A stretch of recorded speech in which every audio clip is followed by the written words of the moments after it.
Hello बच्चों, आप सभी का स्वागत है हमारे YouTube channel Vigyan by Divyansh पे।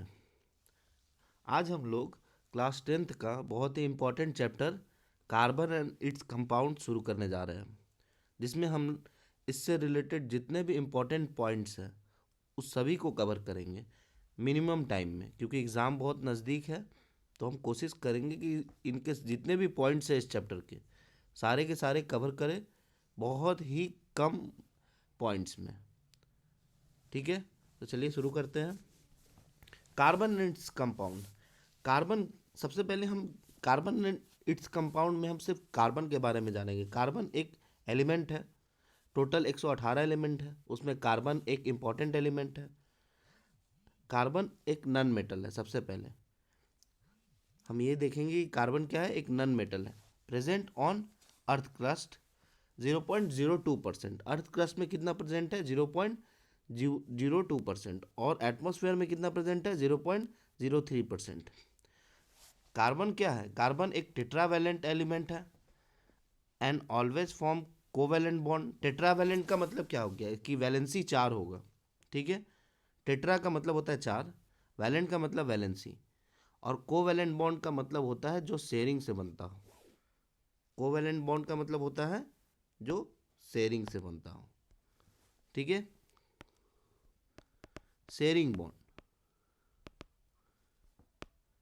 मतलब हम ये कहना चाहते हैं कि कार्बन जो है वो अपना बॉन्डिंग करने के लिए इलेक्ट्रॉन को शेयर करता है, कंप्लीट ट्रांसफ़र नहीं करता। जैसे आयनिक कंपाउंड में इलेक्ट्रॉन का कंप्लीट ट्रांसफ़र होता है, इसमें इलेक्ट्रॉन का शेयरिंग होता है। तो यहाँ से क्वेश्चन बनता है कि कार्बन ऐसा क्यों करता है, कोवैलेंट बॉन्डिंग क्यों करता है, आयनिक क्यों नहीं।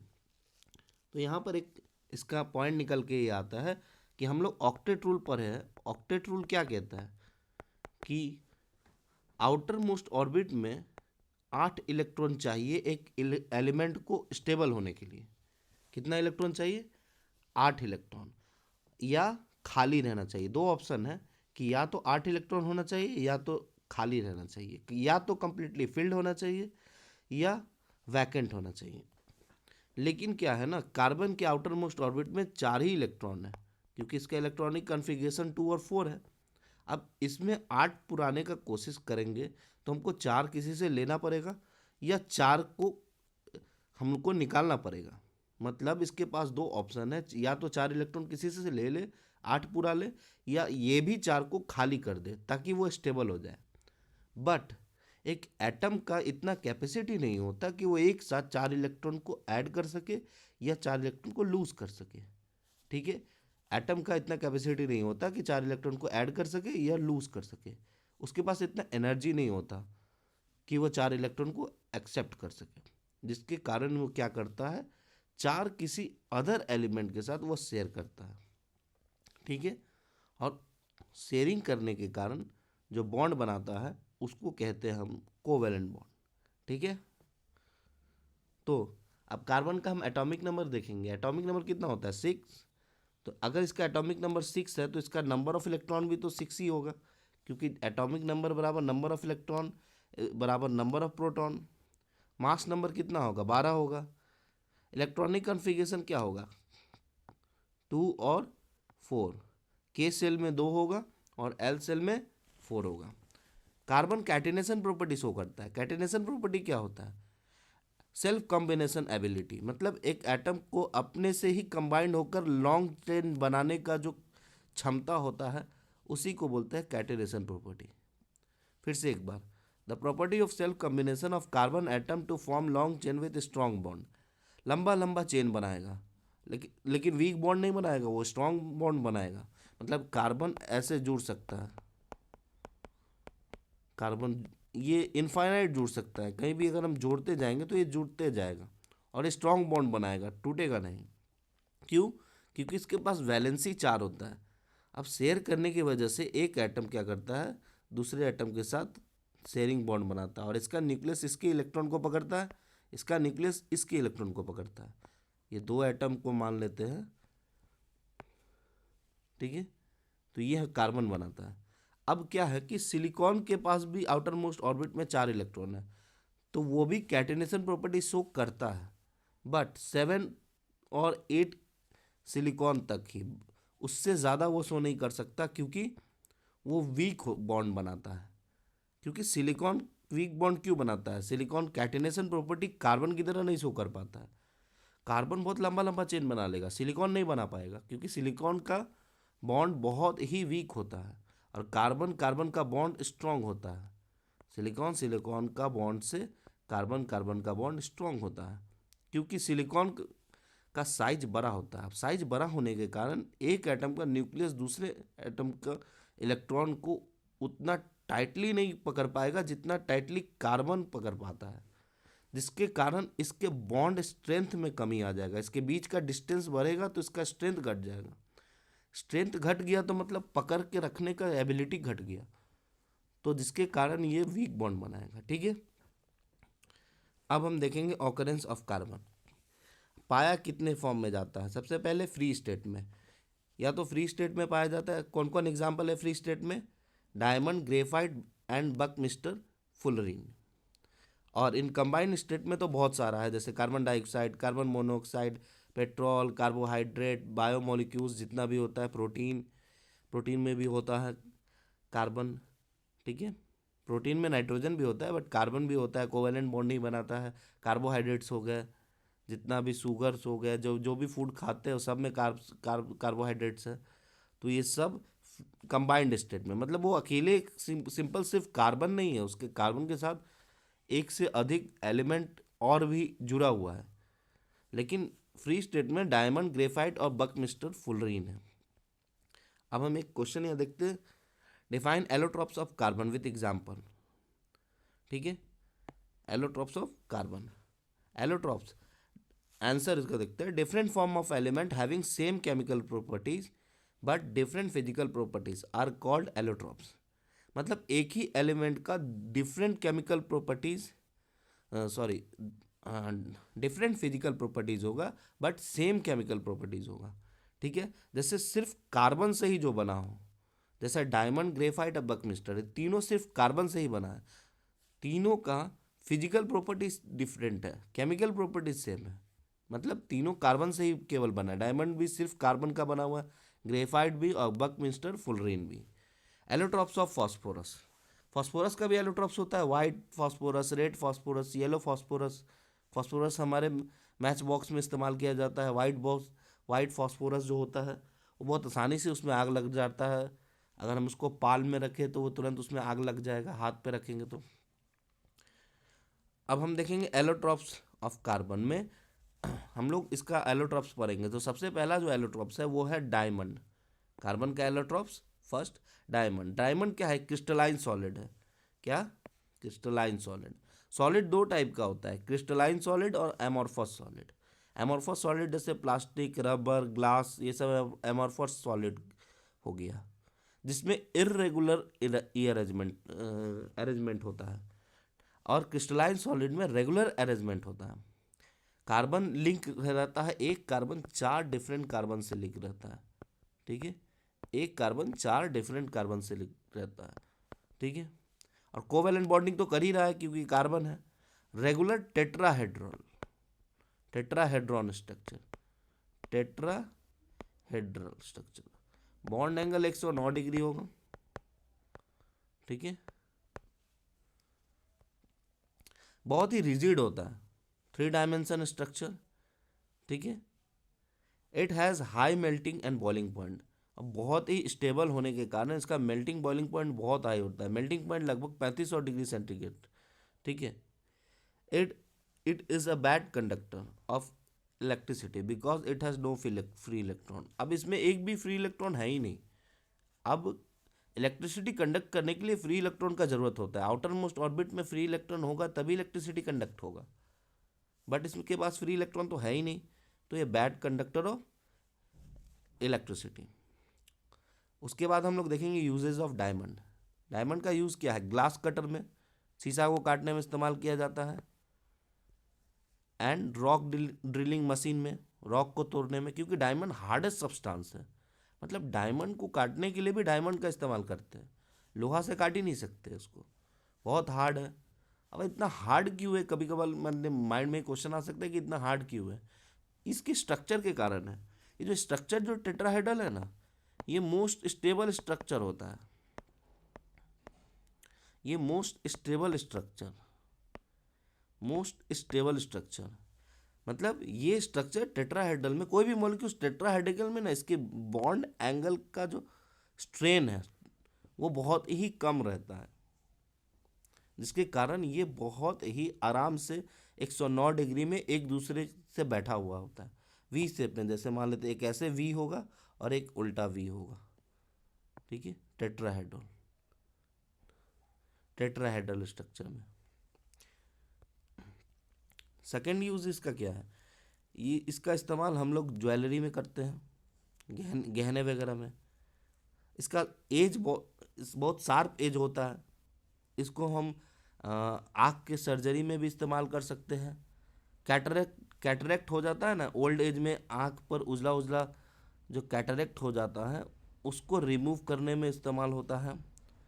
Diamond can be made artificially by subjecting best carbon to be very high pressure and temperature. बहुत हाई प्रेशर और टेम्परेचर सप्लाई करके हम आर्टिफिशियल डायमंड भी बनाते हैं। अब ये देखिए कार्बन का जो स्ट्रक्चर है, डायमंड का स्ट्रक्चर है टेट्राहेड्रल, हर कार्बन किसी न किसी से कनेक्टेड है, जिसके कारण इसके पास फ्री इलेक्ट्रॉन नहीं है, नो फ्री इलेक्ट्रॉन, जिसके कारण ये इलेक्ट्रिसिटी कंडक्ट नहीं कर पाता है। ऐसा स्ट्रक्चर होता है, एक कार्बन 4 डिफरेंट कार्बन से अरेंज है, फिर यहाँ भी एक कार्बन होगा जो 4 डिफरेंट कार्बन से अरेंज होगा, हर कार्बन 4 डिफरेंट कार्बन से अरेंज होगा, ठीक है। अब हम लोग नेक्स्ट एलोट्रॉप ग्रेफाइट के बारे में जानते हैं। ग्रेफाइट क्या, उसका प्रत्येक कार्बन जो है वो एक लेयर के फॉर्म में है, मतलब एक कार्बन 3 कार्बन से जुड़ा हुआ है। एक कार्बन, जैसे एक कार्बन ले लेते हैं तो एक कार्बन 2 कार्बन 3 कार्बन से जुड़ा हुआ है। और कार्बन को तो चाहिए 4 वैलेंसी, लेकिन अगर ये 3 से जुड़ा हुआ है तो इसका एक खाली रह जाता है, तो जिसके कारण ये इलेक्ट्रिसिटी कंडक्ट करता है। तो इसमें एक पॉइंट हम ये बोल सकते हैं कि इस कार्बन क्या करता है, कंडक्ट इलेक्ट्रिसिटी। इसका कार्बन इलेक्ट्रिसिटी कंडक्ट करता है क्योंकि इसके पास फ्री इलेक्ट्रॉन्स होता है। Each carbon atom in graphite layer joint 3 atom by strong covalent bond to form flat hexagonal ring. Hexagonal ring कैसे बनाएंगे, कि ऐसे बनाएंगे हेक्सागोनल रिंग। ये हेक्सागोनल रिंग हो गया, तो इसको बोलेंगे हेक्सागोनल रिंग बनाता है। एक कार्बन 3 कार्बन से अटैच्ड होता है, और ये कोवेलेंट बॉन्डिंग तो करेगा ही, क्योंकि कार्बन कंपाउंड्स में हम पहले ही बोले कि कोवेलेंट बॉन्डिंग करता है, मतलब अपना बॉन्डिंग शेयरिंग के थ्रू बनाता है, ठीक है। अब ये जो लेयर है, ये लेयर जो है यहाँ पर हम लोग देखेंगे कि ये जो लेयर है, इस एक लेयर के और दूसरे लेयर में के बीच में जो फोर्स लग रहा है, मतलब हम क्या ये कहेंगे कि एक लेयर दूसरे लेयर को जो ये पकड़ के रखा है, इस फोर्स को हम बोलेंगे वंडरवाल फोर्स या वंडरवाल बॉन्ड। वंडरवाल बॉन्ड क्या है, वंडर इस दोनों के बीच में, एक लेयर ऑफ ग्रेफाइट से दूसरे लेयर के बीच का जो फोर्स लग रहा है उसको बोलेंगे वंडरवाल फोर्स, और बॉन्ड को क्या कहेंगे, वंडरवाल बॉन्ड। जिसके कारण ये जो ये ना इसके ऊपर स्लाइड कर सकता है, स्लाइडिंग पावर होता है, आसानी से ये टूट भी जाता है। पेंसिल में इस्तेमाल होता है इसका, ठीक है। ये वो सॉफ्ट होता है, इलेक्ट्रिसिटी कंडक्ट करता है क्योंकि कार्बन को चाहिए 4 और इसमें एक कार्बन 3 से ही कनेक्टेड है, तो एक इसके पास रह गया फ्री। अब वो फ्री रह गया, उसी वजह से उसमें इलेक्ट्रॉन ट्रांसफ़र होगा, ठीक है, और इलेक्ट्रिसिटी कंडक्ट करेगा। Usages of graphite, it is use for making lubricant. Oil में इस्तेमाल किया जाता है, लुब्रिकेंट ऑयल में, कार्बन इलेक्ट्रोड्स में, कार्बन इलेक्ट्रोड्स में, इलेक्ट्रोलाइसिस में इलेक्ट्रोड का इस्तेमाल करते हैं, पेंसिल के कोर में। It is use in space shuttle, space के लिए जो जाता है एयरक्राफ्ट, उसके नोकी पे मतलब ग्रेफाइट लगा होता है ताकि उसका मेल्टिंग बॉइलिंग पॉइंट हाई हो, जल्दी मेल्ट ना हो सके, बाहर स्पेस के बाहर स्पेस में जाएगा तो टेम्परेचर ज़्यादा या कम होता है, जिसके कारण उसका ऊपर का कैप मेल्ट कर जाता है। तो उस अगर हाई टेम्परेचर होगा तो मेल्ट नहीं करेगा। मान लो कि किसी का बॉइलिंग पॉइंट या मेल्टिंग पॉइंट हाई होगा, जैसे ग्रेफाइट का है, तो आसानी से मेल्ट नहीं करेगा और उसका वजन भी कम है, जिसको ले जाने में भी आसान होता है। तो उसका दो कारण है कि स्पेस शटल में क्यों इस्तेमाल होता है, क्योंकि वेट लाइट है और मेल्टिंग पॉइंट हाई है। ये ग्रेफाइट का स्ट्रक्चर हो गया। Properties of buckminsterfullerene. Buckminsterfullerene क्या है? ये नेचुरल नहीं है, ये मैन मेड है, ये बनाया गया है लेबोरेटरी में। ये क्लस्टर ऑफ 60 कार्बन, 60 कार्बन मिलकर एक मॉलिक्यूल बनाता है और स्पेयर बना लेता है, जस्ट लाइक फुटबॉल के शेप में। ये 60 कार्बन है, ठीक है। अब इस 60 कार्बन में 20 हेक्सागोनल रिंग है। देखेंगे हेक्सागोनल रिंग मतलब हेक्सा मतलब 6 कार्बन वाला रिंग, हेक्सागोनल रिंग। 12 पेंटागोनल है, ऐसा 5 वाला पेंटागोनल, ठीक है। अब ये कैसा रहता है? It is dark solid at room temperature और बर्निंग इट्स गिव कार्बन। अब सिर्फ कार्बन से ही बना है तो जलाने पर सिर्फ कार्बन ही देगा। Neither very hard like diamond nor very soft like graphite. अब ना डायमंड की तरह हार्ड होगा, ना ग्रेफाइट की तरफ सॉफ्ट होगा, ठीक है। ठीक है, यहाँ पर इसका देखेंगे कि कितना हेक्सागोनल रिंग, ये ज़रूर याद रखना है कि हेक्सागोनल रिंग ज़्यादा है 20 और pentagonal ring 12। Structure of fullerene का स्ट्रक्चर है। अब यहाँ पे हम देखेंगे ऑर्गेनिक कंपाउंड। ऑर्गेनिक कंपाउंड्स क्या होता है? ऑर्गेनिक कंपाउंड जो लिविंग थिंग्स से कंपाउंड मिलता है उसको हम ऑर्गेनिक कंपाउंड कहते हैं। जो भी कंपाउंड लिविंग थिंग से ऑब्टेन होता है उसको बोलते हैं ऑर्गेनिक कंपाउंड, ठीक है। यहाँ पर हम देखेंगे एग्जाम्पल C2H6, ठीक है, इथेन C2H5OH, अल्कोहल, ठीक है। तो ये क्या, पहले क्या कहा जाता था कि कार्बन जो भी है और ऑर्गेनिक कंपाउंड जो भी है वो केवल और केवल नेचर से ऑब्टेन किया जा सकता है। मतलब नेचर मतलब लिविंग थिंग से, केवल लिविंग थिंग से। बट फ्रेडरिच होलर नाम के एक साइंटिस्ट आए और 1828 में लेबोरेटरी में अमोनियम साइनाइड से, किससे? अमोनियम साइनाइड से एक नया मॉलिक्यूल बनाया जिसको हम लोग बोलते हैं यूरिया। और यूरिया का इस्तेमाल क्या होता है? यूरिया को हम लोग खाद में इस्तेमाल करते हैं ना, और यूरिया हमारे बॉडी में बनाता है। तो यूरिया सबसे पहला बना है, ठीक है, लेबोरेटरी में। ऑर्गेनिक कंपाउंड्स, पहला ऑर्गेनिक कंपाउंड जो लेबोरेटरी में बना है वो है यूरिया। अभी तो बहुत सारे मॉलिक्यूल लेबोरेटरी में बन चुके हैं, बट जो पहला कंपाउंड बना है वो है urea. Boiling point. Mostly organic compounds are bad conductor of electricity. Bad conductor of electricity है, ठीक है। कार्बन मोनोऑक्साइड, कार्बन डाइऑक्साइड और hydrogen carbonate and carbides not consider as organic compounds. अब ये सब जो मॉलिक्यूल्स है, कार्बोनेट, ठीक है, कार्बन डाइऑक्साइड, ठीक है, ये सब को ऑर्गेनिक कंपाउंड्स में कंसिडर नहीं किया जाता, ठीक है। तो आज के लिए हम लोग इतना ही रहने देते हैं। मिलते हैं हम लोग नेक्स्ट वीडियो में। तब तक के लिए थैंक यू।